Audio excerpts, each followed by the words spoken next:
The Channel migrant deaths, absolutely just tragic news. 4 migrants who died when their boat capsized in the English Channel.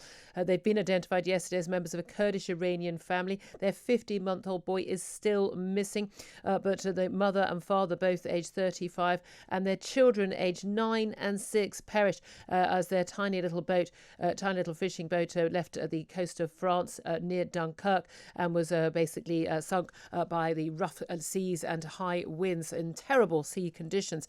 There have been calls for, including by the front page of some of the papers today, calls for the those who traffickers who were paid to put them on that boat to face manslaughter charges. And we did a big poll on this yesterday. We did lots of people texting in and tweeting in about their thoughts on who they blamed for those tragic deaths. Well, let's talk about this with Bella Sankey. She's Director of Detention Action and joins us once again. Good morning to you.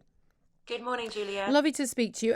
Now, you tweeted out yesterday after Priti Patel, the Home Secretary, had offered her thoughts and prayers for this family. You said, leave the thoughts and prayers to the rest of us. You have awesome powers. You could prevent further deaths overnight by creating a safe and legal asylum route to the UK from northern France. These children died on your doorstep.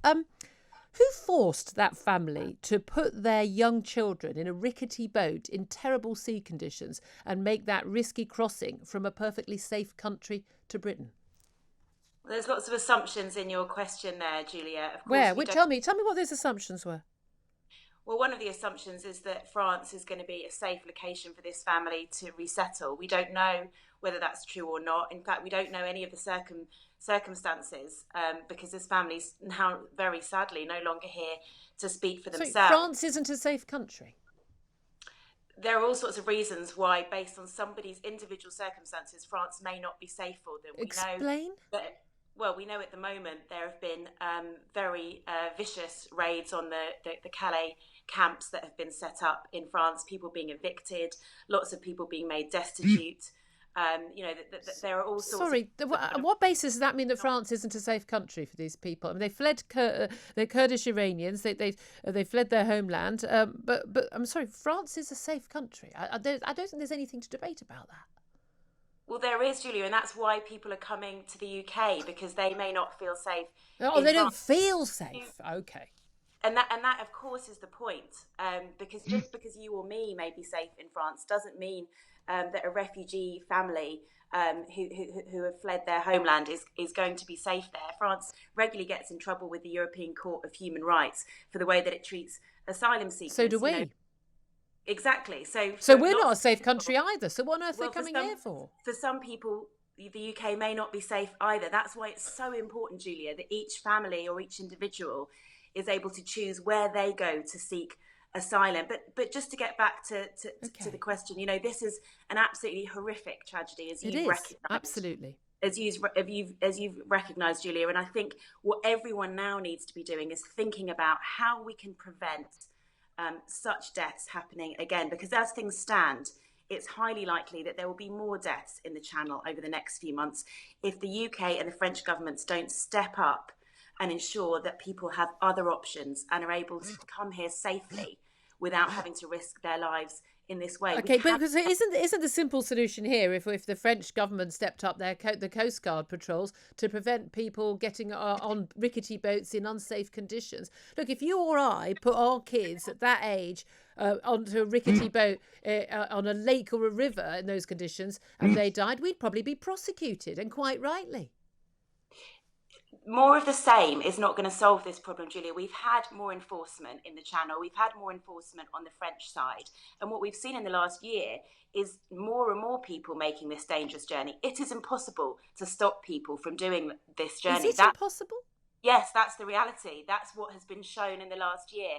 The reason why more people are making this journey is because any other safe or legal route has been shut down by this government. We no longer have a Syrian resettlement scheme. We no longer have the Dubs arrangement, which was taking unaccompanied children that find themselves in France that have a right to come to the UK. Both of those things have been ended. There's a direct correlation between the numbers we're seeing and the fact that safe and legal routes no longer exist. So that's why there's such an urgency for those to be reopened, and also for more safe and legal routes to be opened up.